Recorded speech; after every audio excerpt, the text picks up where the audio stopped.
Assalamualaikum warahmatullahi wabarakatuh. Perkenalkan kami dari kelompok 2 yang beranggotakan saya sendiri, Ayesa Naya Rahandoko.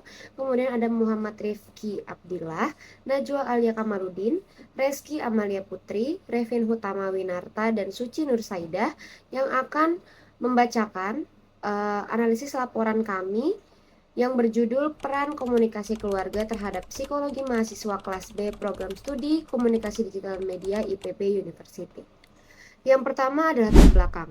Dilatar belakangi oleh pentingnya komunikasi keluarga bagi mahasiswa untuk mendukung psikologi mereka untuk menghadapi tantangan akademik, sosial, dan emosional.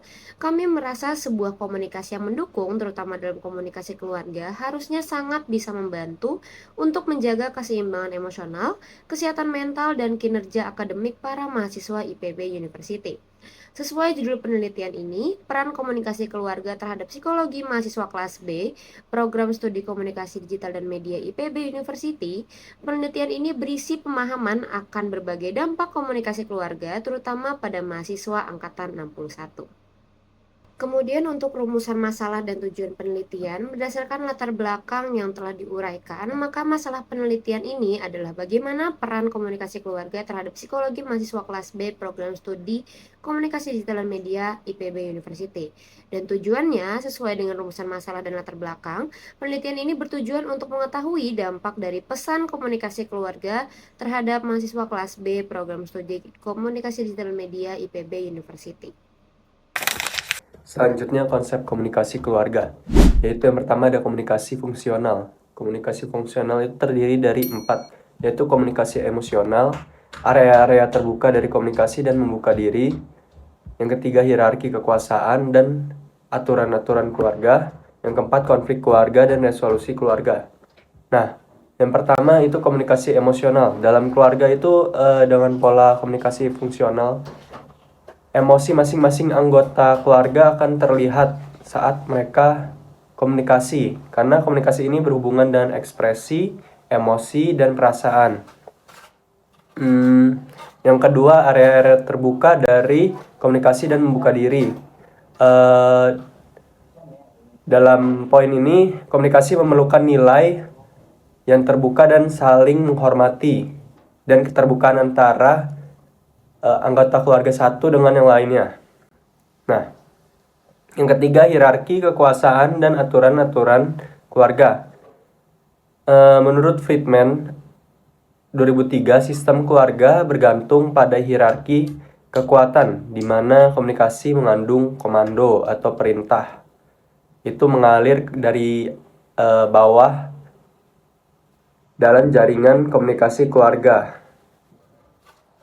Mengalir ke bawah dalam jaringan komunikasi keluarga. Di sisi lain, ada hierarki kekuasaan di mana komunikasi terjadi mengandung perintah dari pihak yang berkuasa, seperti orang tua.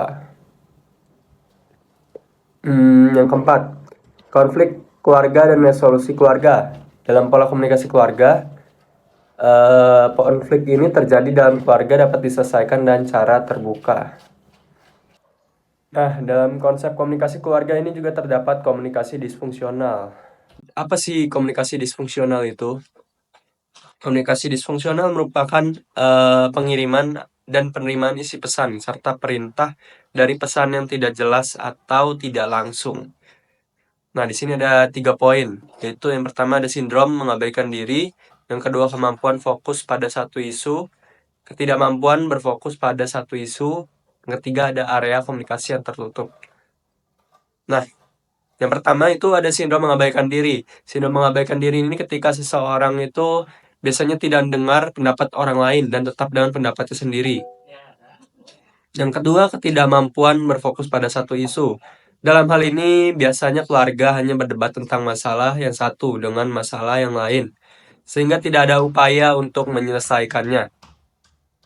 Terus yang ketiga ada area komunikasi tertutup. Di sini area komunikasi tertutup adalah area komunikasi yang lebih tertutup. Dalam keluarga ini ada aturan yang melarang membahas masalah yang tidak disetujui atau area komunikasi tertutup itu, baik secara tertulis maupun tidak tertulis. Nah, jadi itulah konsep komunikasi keluarga. Selanjutnya kita masuk ke psikologi mahasiswa.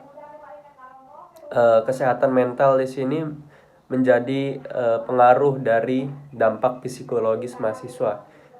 Kesehatan mental pada mahasiswa umumnya ini berhubungan dengan adanya permasalahan dalam aspek kehidupan dan kesejahteraan mahasiswa tersebut, seperti adanya masalah ekonomi, permasalahan akademik, penggunaan obat terlarang, gangguan stres, dan adanya trauma.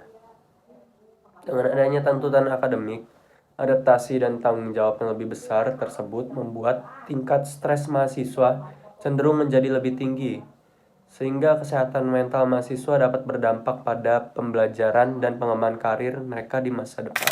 Selanjutnya, ada hubungan antara komunikasi keluarga dengan psikologi mahasiswa. Menurut Riff tahun 2013, kesejahteraan psikologis atau psychological well-being didefinisikan sebagai kondisi di mana individu telah berhasil mendapatkan esensi terbaik sebagai manusia, yang mana bukan hanya berusaha memperoleh kebahagiaan dan kepuasan secara biologis, tetapi juga berusaha menggali makna hidupnya melalui pengoptimalan kemampuan dalam dirinya. Studi pada mahasiswa baru di Indonesia menunjukkan hasil bahwa kesejahteraan psikologis dapat menjadi faktor protektif bagi individu terhadap indikasi gangguan psikologis, sekaligus menjadi predikator bagi gangguan psikologis. Maka dari itu, menjadi orang tua yang baik kemudian membutuhkan lebih dari sekedar intelektualitas, melainkan juga menyentuh dimensi kepribadian dan melibatkan emosi, menurut Gottman dan De Cleyre tahun 1998. Maka dari itu, jadi hubungan antara komunikasi keluarga dan psikologi mahasiswa itu di mana orang tua dapat menjadi support system bagi kesehatan mental mahasiswa. Selanjutnya, penelitian terdahulu yaitu terdapat pada hasil penelitian Rangga Saptya, Muhammad Permana, dan Nessa Suzan pada tahun 2023. Penelitian ini berjudul Peran Komunikasi dalam Konteks Hubungan Keluarga. Berdasarkan penelitian ini, dapat disimpulkan bahwa komunikasi memiliki peran yang sangat vital dalam hubungan keluarga. Hubungan dan pola komunikasi dalam keluarga amat dipengaruhi oleh dua perilaku komunikasi, yakni orientasi percakapan atau conversation dan orientasi kepenurutan atau conformity.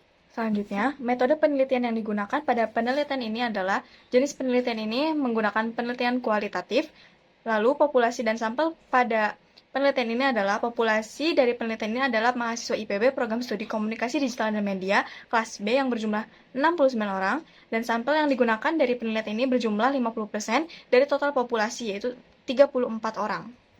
Sarana dan prasarana yang digunakan dalam penelitian ini adalah sarananya adalah kuesioner dan aplikasi Google Form. Yang kedua, prasarana, yaitu dengan referensi pengetahuan yang bersumber dari internet, buku, dan mahasiswa.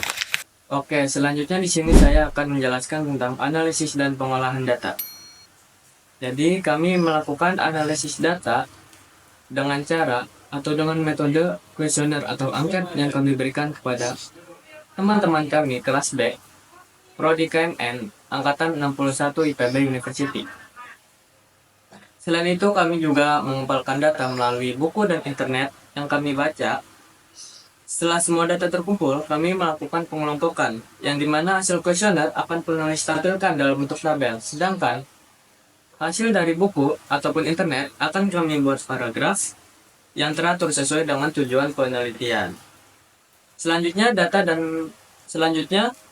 dari tabel dan paragraf akan kami proses dengan cara membandingkan data-data dari sumber yang ada untuk mengetahui tingkat validitas data, serta menentukan kesimpulan hasil penelitian sebagai tahap akhir penulisan laporan penelitian.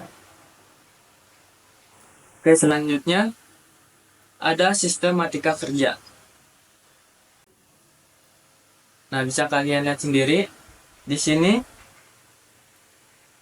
ada tabel sistematika kerja yang kami lakukan. Kita menganalisis data mulai dari tanggal 6 November sampai tanggal 23 November, dari menentukan topik sampai membuat laporan. Oke, kita next lanjut ke bab berikutnya, yaitu bab 4. Hasil dan pembahasan. Data dalam penelitian ini berasal dari data primer, berupa kuesioner yang kami tunjukkan kepada teman-teman kami. Pengumpulan data ini dilakukan dengan menyebarkan angket berupa G-form.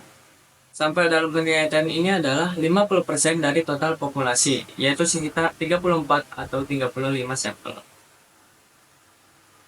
Nah, untuk hasil yang kami dapatkan, Item yang pertama yaitu mengenai hubungan mahasiswa dengan keluarganya. Pertanyaannya, bagaimana Anda menggambarkan hubungan Anda dengan keluarganya?